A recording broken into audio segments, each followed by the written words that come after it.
Morning, everybody. We want to get right to the mayor. He's making an announcement about the Boston Marathon. Let's listen in. I think a lot of different people, which I'll go through in a second. Well, first and foremost, I want to thank the governor who's with us today, the lieutenant governor, Tom Grilk, the CEO of the Boston Athletic Association, Marianne Harrison, the CEO from John Hancock, Chairman Aaron Mikowitz from the State House, mayors and town managers that are joining with us today, from the marathon route, as well as public safety officials, public health officials, tourism officials, and all the folks that have been working on this issue. I am going to talk, we're going to deal with just the marathon today, and just for the press's edification, on Sunday, I will be talking at some point during the day about Boston Public Schools. There will be school Monday, and there'll be school next week, but what we're going to be talking about is laying out a plan for if we have to close the schools, and also how we're going to be dealing with our schools moving forward in next week and beyond, and I'll get more into that next week on Sunday. I do not have any answers for you today. We're here today to announce that the 2020 Boston Marathon will be postponed until Monday, September 14th of this year. Our expectation, and it's an expectation and a hope right now, is that this date will get us to a safer place in relation to the spread of the coronavirus.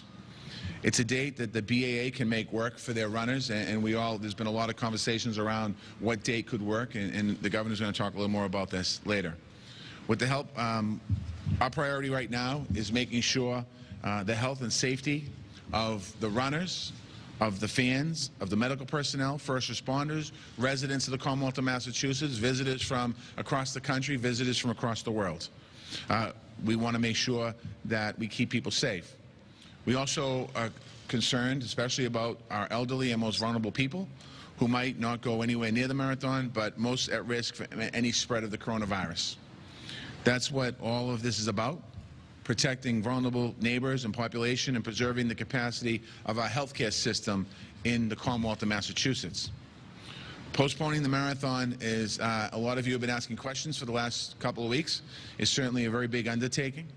And I'd like to thank all of the leadership in the towns of Hopkinton, Ashland, Framingham, Natick, Wellesley, Newton, and Brookline for us collectively working together, all of our public health and safety, in talking about this situation in this challenging circumstance. We worked very closely together to create a workable plan. It's a plan that takes into consideration the impacts of how we can mitigate them.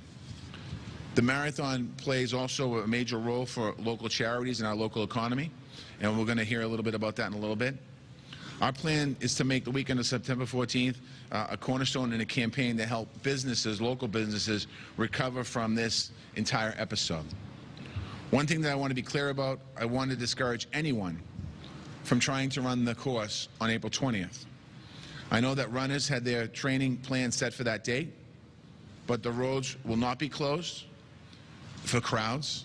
First responders will not have the ability to be working on those routes because they're going to be tied up with what's happening right now with the coronavirus, and then also doing their regular order of business. You have a chance to run in a historic, once-in-a-lifetime race in September, and I hope that all the runners and people will embrace it.